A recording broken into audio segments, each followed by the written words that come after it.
Welcome home to USA Global TV and Radio, a place where dreams take flight, with authentic storytelling, diverse perspectives and meaningful conversations, where global stories unite and bridges are built beyond all borders. Discover world-class education, entertainment, hope and inspiration. Together, we're building bridges worldwide. Subscribe to our channel, USA Global TV. Download our app, USA Global TV. Be our guest or join our team. Visit usaglobaltv.com. Thanks to our founder and executive producer, Dr. Jacalyn Kerbeck. Music score by Yeffy Tang from Cloud Road Music. Voiceover artist Mike Porter. Creative direction by Paul Garcia. USA Global TV and Radio. Your home for global connection. All rights reserved. This video and its contents are the exclusive property of USA Global TV and Radio. Unauthorized use, duplication or redistribution in any form is strictly prohibited. Good morning, good afternoon, and good evening. Welcome home to USA Global TV and Radio, where we proudly provide world-class education, entertainment, hope, and inspiration. I'm Dr. Jacalyn Kerbeck, and I'm thrilled to welcome you to another fabulous episode of The Business Show. We have a fabulous guest who is joining us today, but before we get to those introductions, let me bring out my co-host and dear friend, Mr. Al Cini. We have been working together in television since 2019, and he keeps me on my toes with the latest and greatest of what is going on in the media world. Welcome to the program, Mr. Cini. Hello. Dr. Jacalyn, it's always a pleasure. Thanks for inviting me, and I am really looking forward to this interview with David. I am too. So let's get right into it. So as I mentioned, we have a really fabulous guest who's joining us today, and his name is David Nicholson, and I actually had the pleasure of meeting him through the Chief Strategy Officer program at the Wharton School of Business.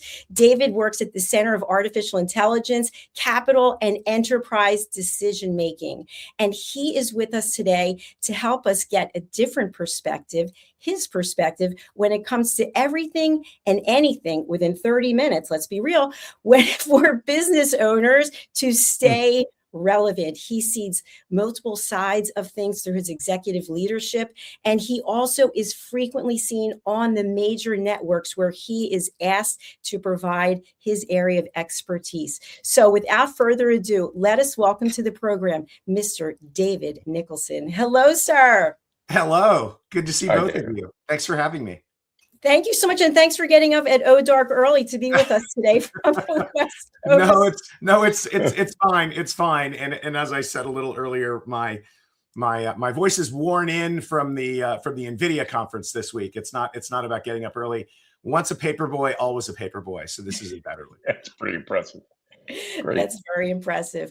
Well, David, I know that there are many topics we can talk about today. And for our audience who's joining us for the first time, there's no script. So Al and I don't know what we're going to be asking. David doesn't know what we're going to be asking, and no one knows where this is going to go. But I want to start off first with AI, with artificial intelligence.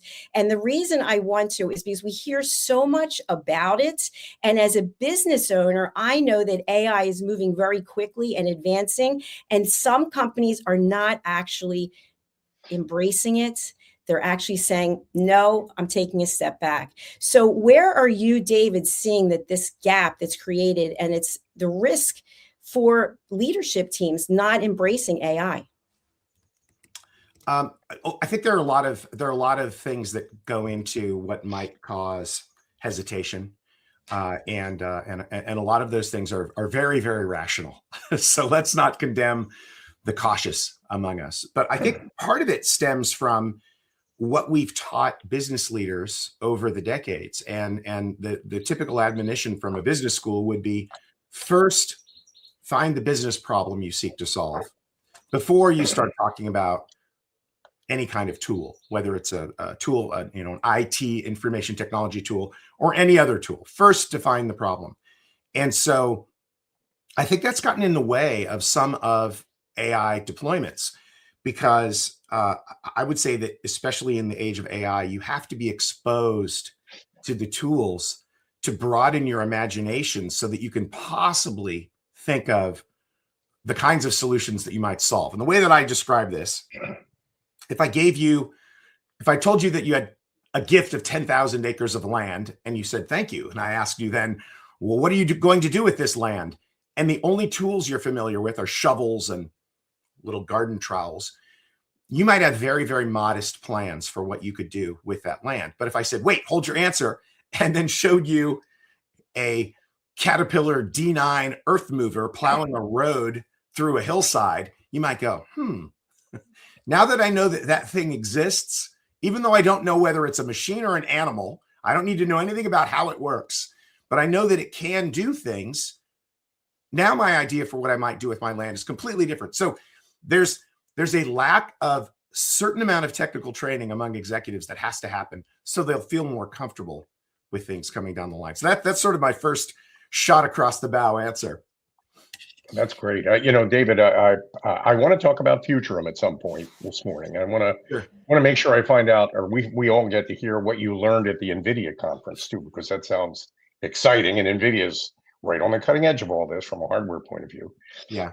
But before we get into that, for people that are watching the program and know that they need to get to know AI, but just don't know where to jump in, there are a couple of entry points. I can go with ChatGPT, or I can go with Grok, or how does a business owner make a decision which platform to pursue?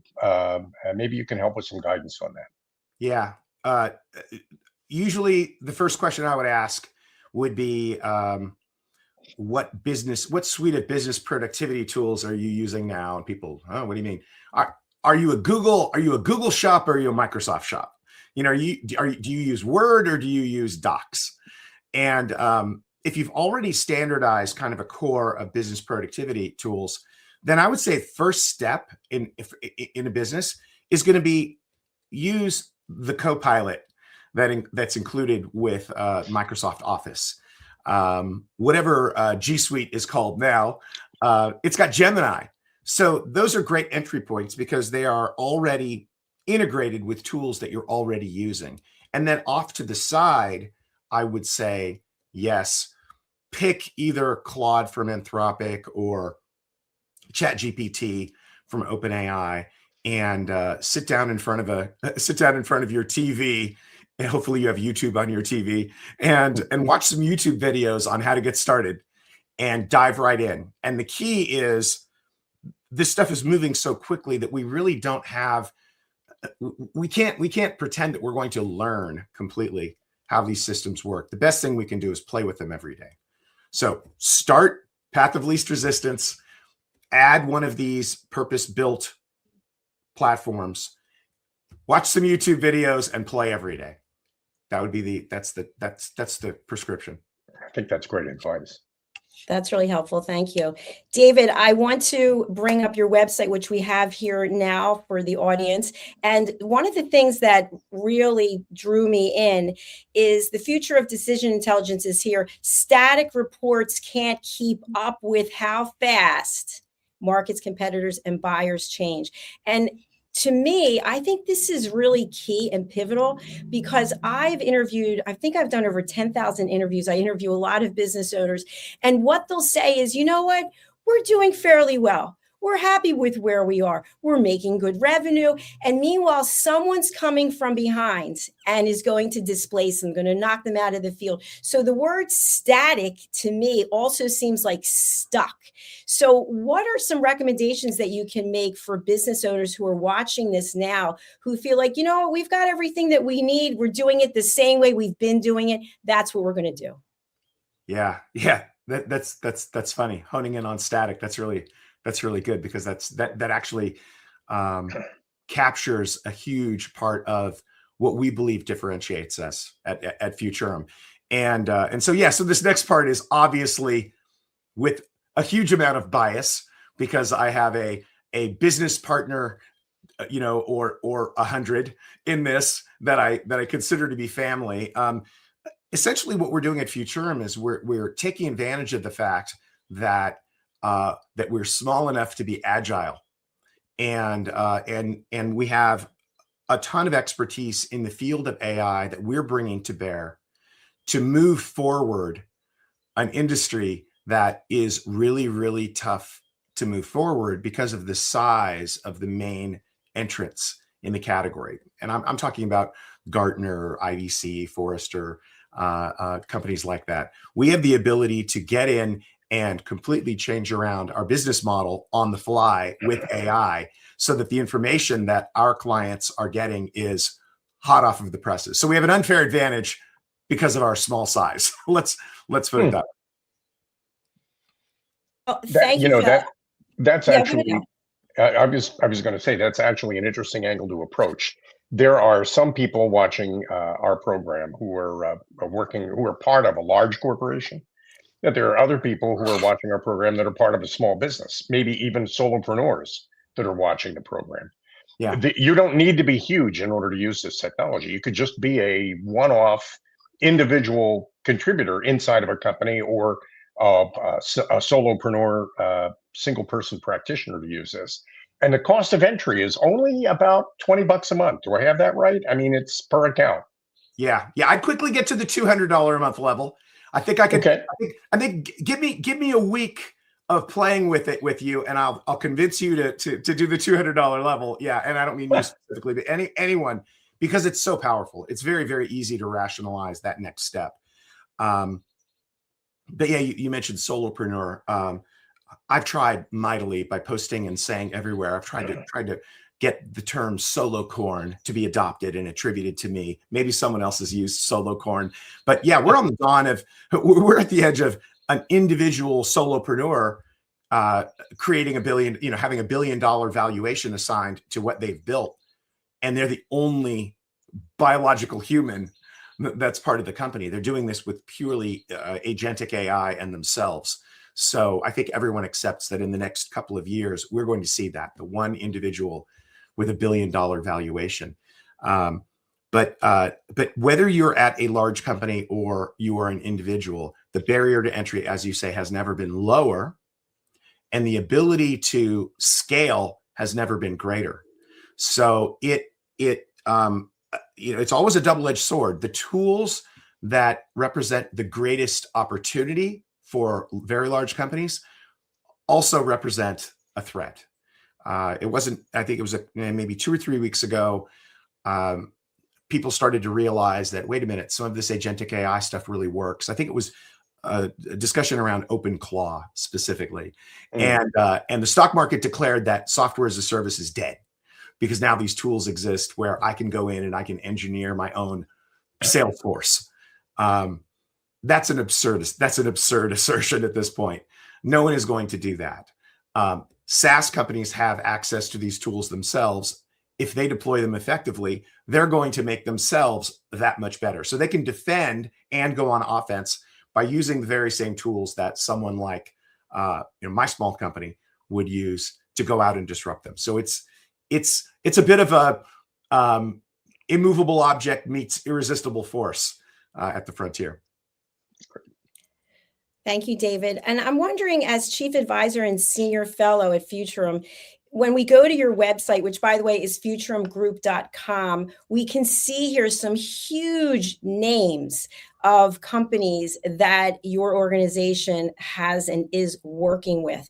So for the small business owner out there, they might see this and they might say, okay, well, I'm not a Salesforce, for example, or I'm not a Samsung, but there are absolutely ways for a company to go from where they are today to growing into a larger firm, or from what I learned from Wharton. And I hope I get this right, Horizon 1, 2, or 3 opportunities. So can you talk a little bit about that, about how someone who has vision for the future and wants to grow their business can work with an organization like yours to incorporate things that some of the big companies are doing?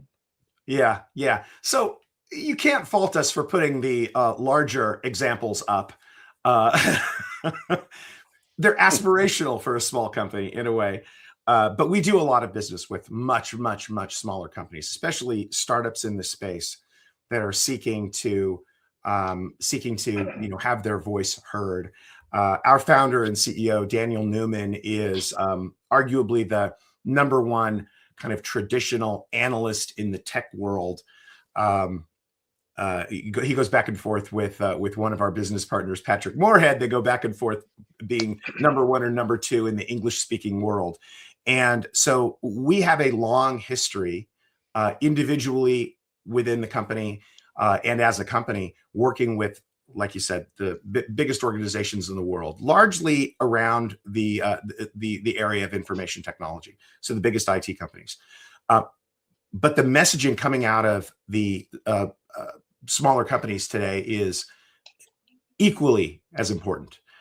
It's okay as a company to have your bread and butter be very large clients, but most of what we do is with smaller emerging companies. So not an issue there. And again, it goes back to what Al was talking about. Barrier to entry is very, very low.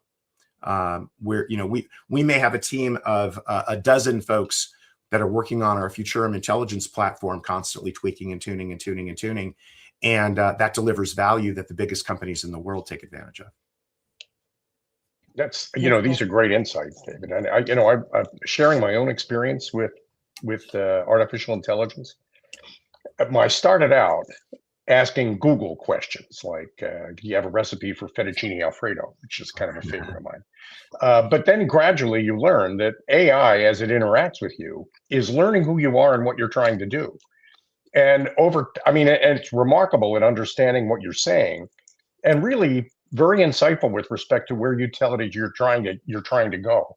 And it works really hard to try to help you get there. And I don't think an awful lot of people, I think, that are hesitating on the threshold of AI don't really understand that this is a partnership. It's not a user relationship. It's more of a partner relationship with AI. And maybe you can talk a little bit about not just stepping over the threshold into AI, but jumping in head first. Sure. Yeah. So we mentioned leverage what's already in front of you with your business suite of tools. And then add that platform to the mix and maybe watch some YouTube videos. The next step in this process is to realize something that's very, very critical. The difference between information that's retrieved, in other words, I searched for it, I asked for it, and it gave it to me, and information that's being generated or made up. And it's worth diving into that a little offline. We don't have to go into that here. But when we say AI today, we're referring to large language models that are generating information. And the reason why that's important to understand is it might sound like it's accurate, but sometimes it's not. So you always have to check. And most of these models are now seamlessly integrating retrieval. Think of it as phone a friend for artificial intelligence. Hey, did I get this right? Hey, can I double check with you? Hey, my information from my training ends 3 months ago. What happened 10 minutes ago? So that the way that retrieval and generation, making stuff up, looking stuff up, interacts is something that people need to understand, because it'll make them comfortable taking the next step. And you mentioned the idea of the model becoming more powerful as it learns about you. You have complete control over that. What you'll experience directly is something we call the context window. It's basically the short-term memory of the chatbot you're working with. And it can only remember so much.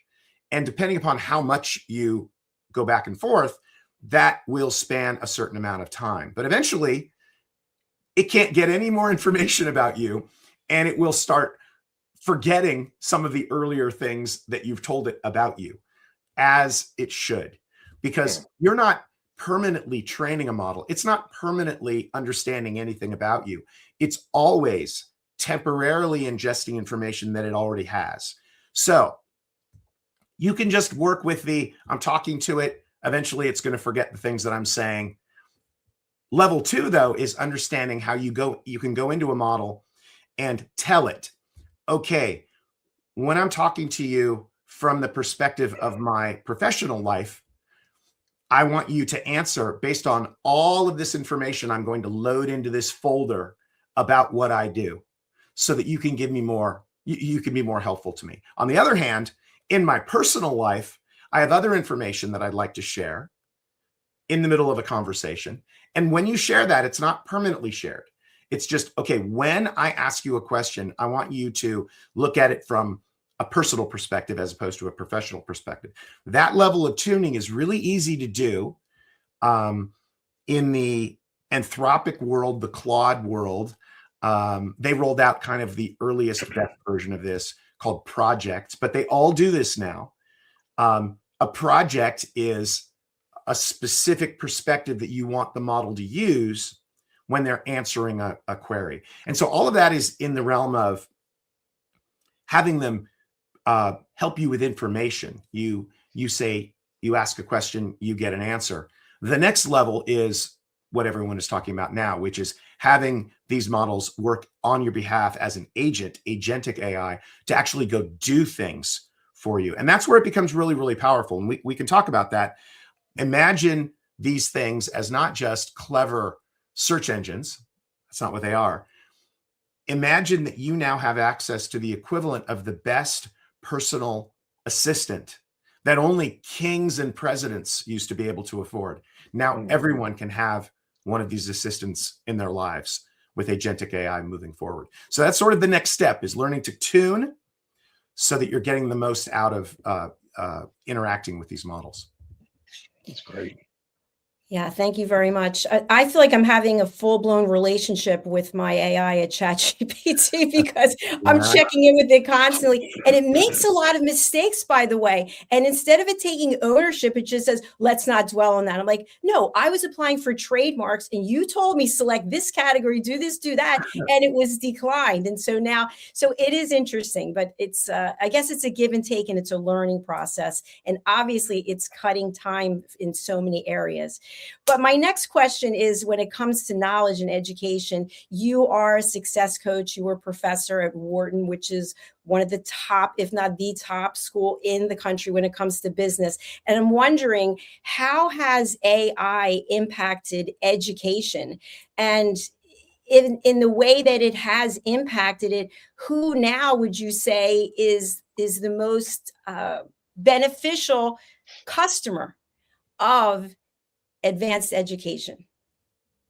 Yeah, great question. So first of all, very important stipulation. I'm not a professor. At best, I'm described as an instructor. So no PhD. I'm part-time with Wharton. And important distinction. I work with my partners in these programs who are actual full-time tenured faculty. And it's an important distinction to make. But I would say, kind of jumping to the end of your question, the really the best candidates right now are the folks that go into these executive education programs. I became part of this whole world 5 years ago, sort of through happenstance. A private equity company that I was doing some advisory work for introduced me to a professor that was on the board of one of their companies. He invited me to come and speak in his class, and one thing leads to another. And now 5 years on, I think there are about 2,500 alumni that have gone through the programs that I've worked in.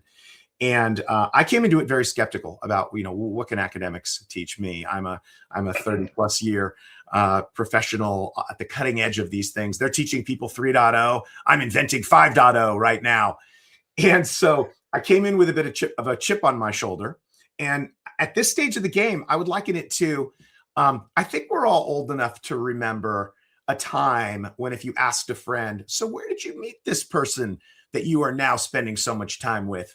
If they told you online, you'd be like, are they some sort of professional? And whereas now most people form personal relationships through dating apps.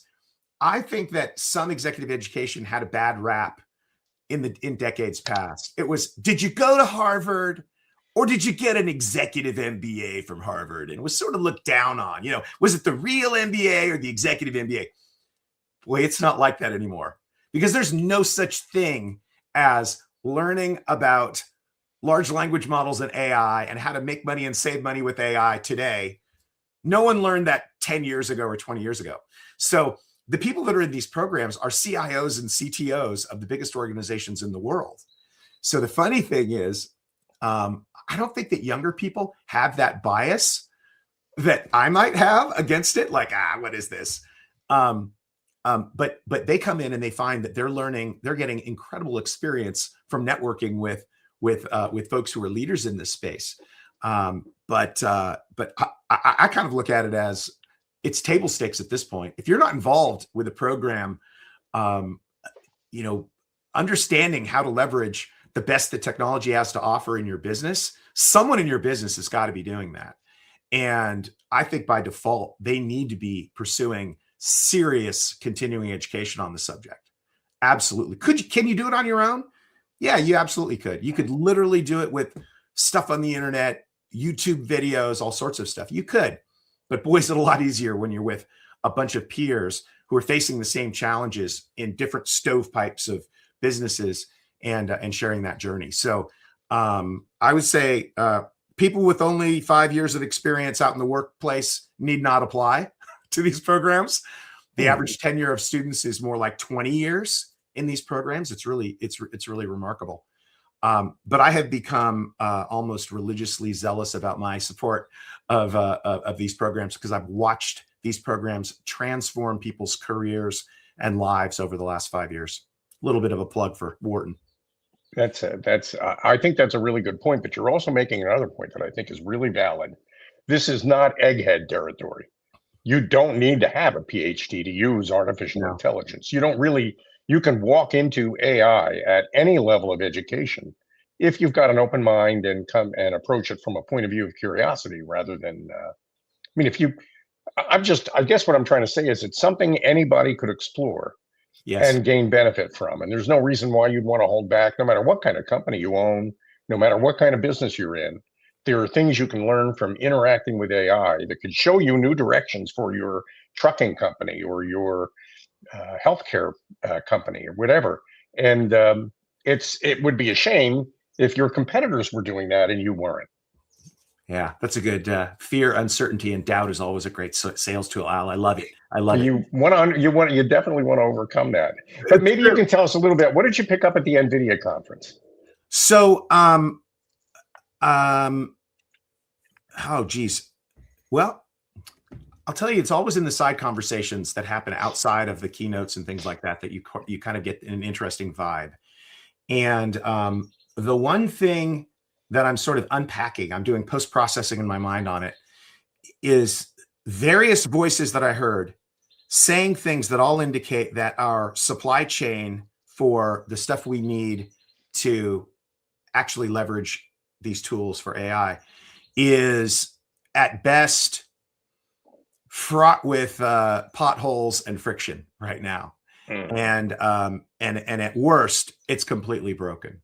So I heard all sorts of anecdotes about people having tens of megawatts worth, in other words, hundreds and hundreds and hundreds of very expensive GPUs sitting on their loading dock because they don't have the power to turn them on, because they haven't been able to get the power allocated for a data center.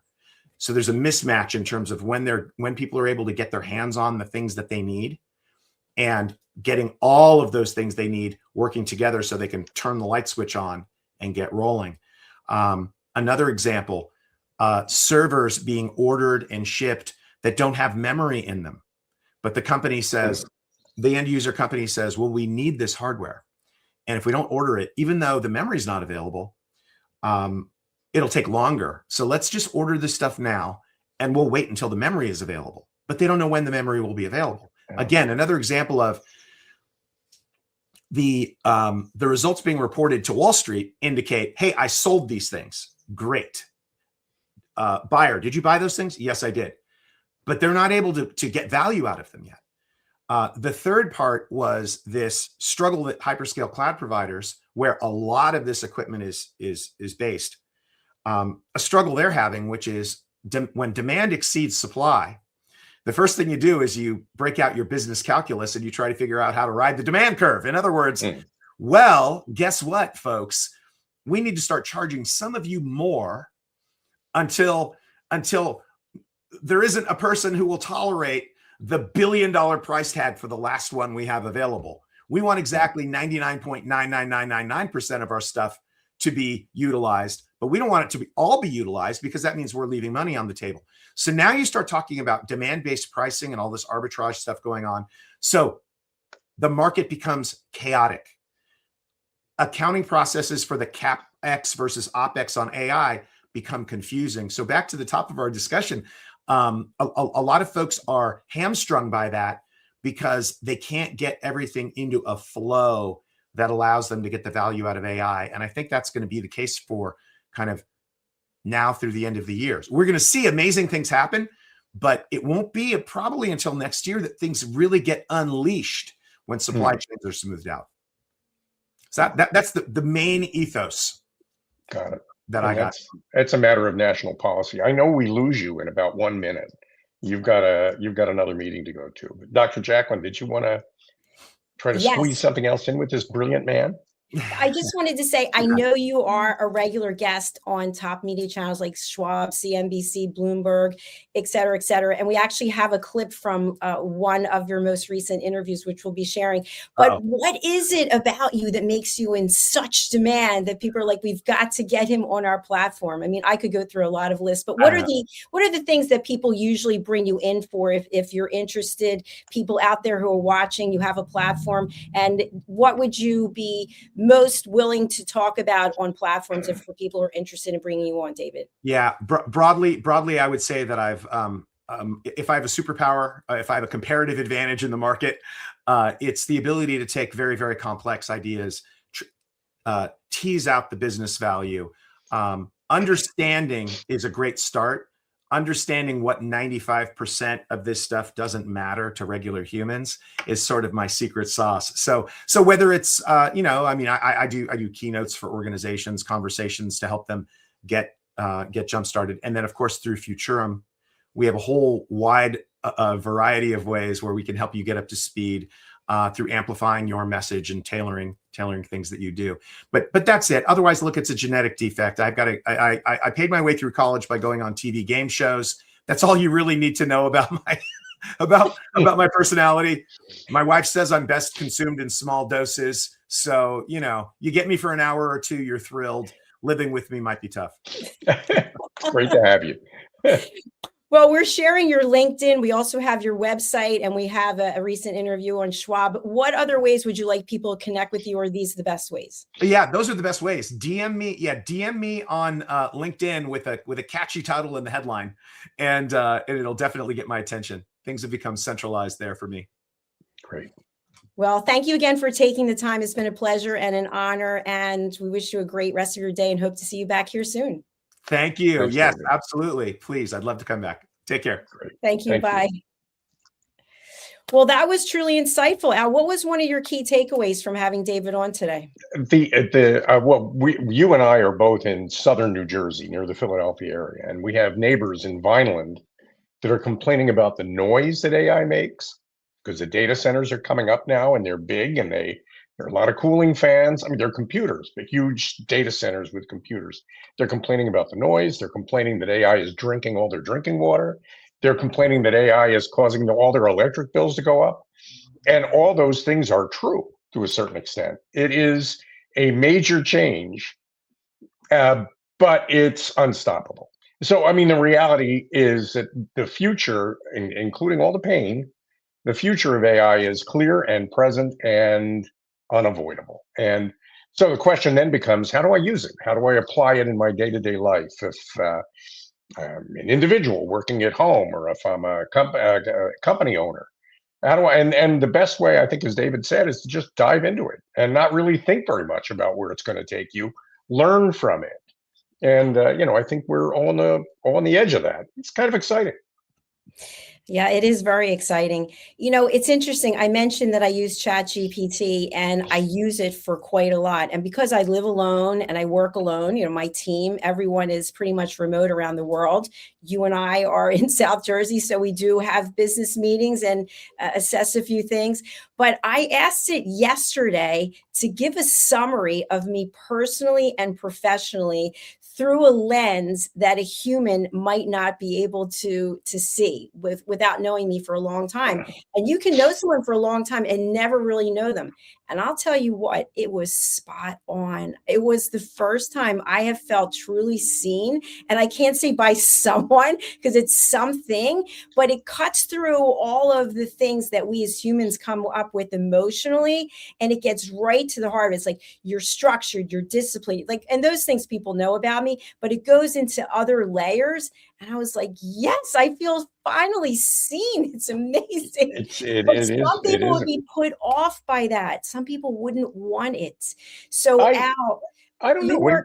Yeah, go ahead. Go ahead. No, I mean, are you? Why do you think somebody might be put off by that? What do you think is the scary part of that? I don't know that people really want to look in the mirror and see who they are, the good, the bad, where there's areas for improvement, where you're really excelling, because many times we're looking for external validation and we're looking for other people to go, hey, great job. And I know for me, there is no one. There's like yesterday was 60 days, no sugar, no alcohol. So I just celebrated myself. I don't need anyone to celebrate, but people still need that external validation. They need someone to say, you're all right. It's going to be okay. And so if you have AI kind of dissect you, I don't know that people are really open to that unless they've done a lot of work on themselves. What are your thoughts? Well, my thought is an awful lot of people are, since time immemorial, people have looked to the stars and the planets in horoscopes to try to figure out who they are. Are you a Pisces? Are you a Sagittarius? What you get back from that is pretty much a random view of who you are and what your habits are, and you recognize some of yourself in it. That tends to validate everything else you read in it. But there's not a whole lot of scientific basis for that. But people need something to believe in that tells them something about themselves that either validates or alters something that they already believe. People search for that. Now we've got this thing called artificial intelligence, and you spend a few hours with it. You explain what it is you're trying to accomplish to the AI agent. It listens. It feeds back advice often if you ask for it. What you get from that is something so much deeper and so much more profound.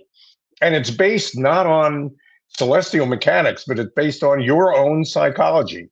You're hearing back what you need to hear often. It's often a dialogue or conversation that you need to have that you're just not able to have on your own. And that's why, yeah, it is kind of a super Google in that you can just ask ChatGPT or Copilot a question about real estate or finance or cooking or health. You could do that and it saves you some Google searches. But beyond that, it remembers you and what you said and what you're talking about. And it builds on that. And it's especially, I think, for somebody like perhaps you and me, where we work more individually, I think we learn a lot from that. I think we gain a lot from that. And so personally, I know they make noise and I know they're drinking all their water. And I'm not crazy about my electric bills going up. But I see this as an evolutionary step in moving to a positive future, not a negative thing. And I think it's worth enduring and tolerating some of that. And to build on something David said, yeah, we're going to, if as a matter of national policy, we make a decision that our nation is going to lead at the forefront of this new emerging technology, then we have to make sure that we have all the resources lined up to make sure that we have all the chips and all the servers and all the electricity that we need to actually lead in that field. And I'm encouraged to see that the United States is trying to take a leadership position in this. Agreed. So it's a good thing. I mean, I think overall it's a good thing. That's huge. That's a gigantic picture. But individually, there are people out there that might be thinking, you know what, this isn't for me. Well, I think they ought to rethink that. I think they ought to rethink it. Give it a try. Get to know it. And don't just spend a few minutes with it and then shrink back from it. Dive in. Talk to it. It's very enlightening. And beyond anything I could describe or you could describe, the actual experience of it is mind-altering. And I think it's not going anywhere. Get into it. It's going to happen. I mean, it's like a wave. You can either grab the boogie board and ride it, or it'll wash over you. And I'm the boogie board kind of a guy, so it works for me. Let me know when you're going out on your boogie board. I want to see that. That would be, that'll be a YouTube moment, won't it? Well, my friend, we are out of time. We've got another show coming up. Tell people about ProFit for Teams and how you can work with them. Who's a good client for you, Al? Well, ProFit for Teams is but there's an AI connection to it that we'll explore one of these days. Because if you think about it, an AI agent could be a member of your team. And an AI agent is able to learn from ProFit for Teams what it takes to be a good member of your team. So in a way, ProFit for Teams, while we're on the subject of AI, offers a way to onboard artificial intelligence as a member of your team. And it does it by learning what it takes to be the best version of your team's collective self. Who are we when we're doing our best work on our best day? ProFit for Teams helps you clarify that, read that out. What you get from it is a clear description of what promise you make to the community you serve and how you deliver on that promise. And in an iteration of ProFit for Teams, you could take all that information, feed it to ChatGPT or Copilot, and then tell them, as a member of our team, what will you recommend? How would you approach solving this problem? And it's I don't want to say team building, because that's what most people think of when they think about teams, but it's a team development program, a learning program that pulls from the members of a team what it is collectively that makes their team a team and how they work together to be the best team they possibly can to solve the problems that they solve. That really is ProFit for Teams. And it's all at, thank you for bringing up our website. It's all at pro-fit4teams.com. I hope people will go and visit, and maybe they'll reach out to me and we can talk about it. Fantastic. Thank you so much. And we do have the website on the screen right now. Al, what are your final words in closing this episode of The Business Show here on USA Global TV and Radio? My final word is that David was a great guest and he brought a great subject. There are plenty of people out there, I think, that have terrific topics that they could share with our audience. And I hope they'll reach out to you, Dr. Jacalyn, and sign up. You've got a USA Global TV link that they could use to sign up to be a guest on a future episode of The Business Show. And I hope we'll see more and more people like David come out and help our audience be the best they can be. I really appreciated what we did today, and I'm looking forward to doing more of it with you. Thank you very much. We do have your LinkedIn on the screen, which is surprisingly Alcini, ALCINI. Thank you, Al. Makes it easy.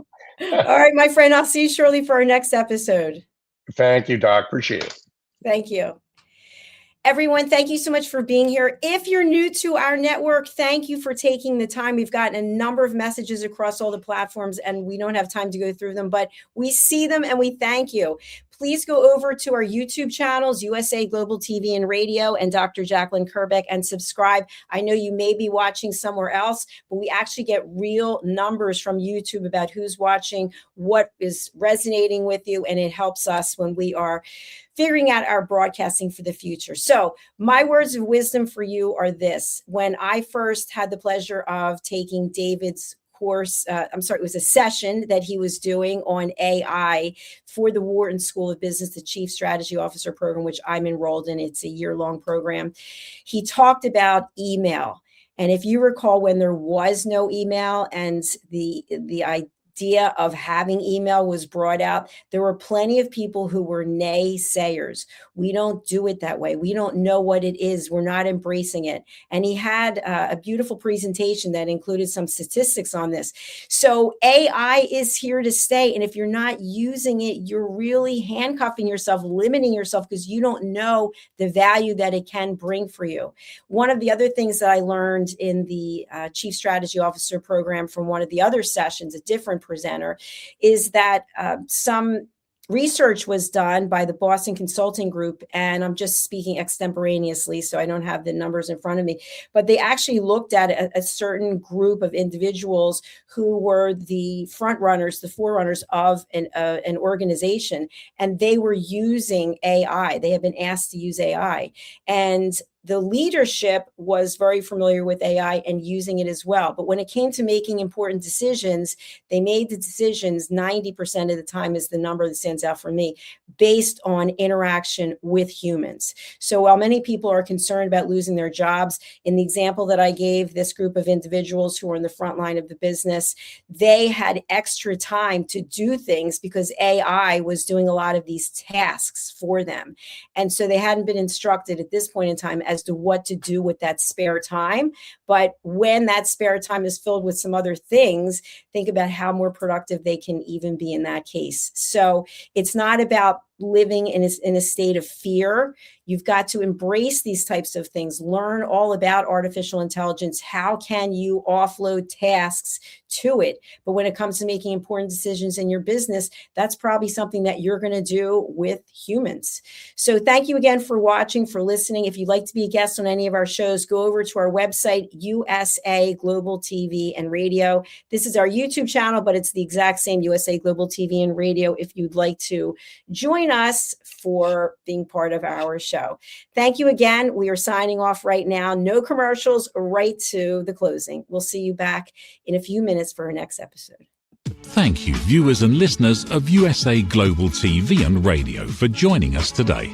We're honoured to have your time and attention as part of our global community. At USA Global TV and Radio, we believe in the power of authentic conversations, meaningful connections, and creating a world of possibilities together. Want to be part of something bigger?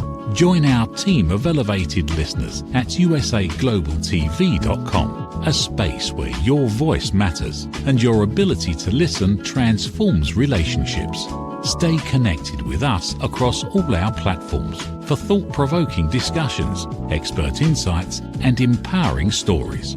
Subscribe to our channels at youtube.com/c/USA Global TV. Follow us on social media and explore the endless opportunities we're creating for growth, learning, and inspiration. Together, we're not just broadcasting, we're building bridges and changing lives one conversation at a time. For inquiries, contact us at info@usaglobaltv.com. Produced by Executive Producer and Director Dr. Jacalyn Kerbeck. Voiceover by Mike Porter. Creative direction by Paul Garcia. All rights reserved. Visit usaglobaltv.com to view our full terms and conditions.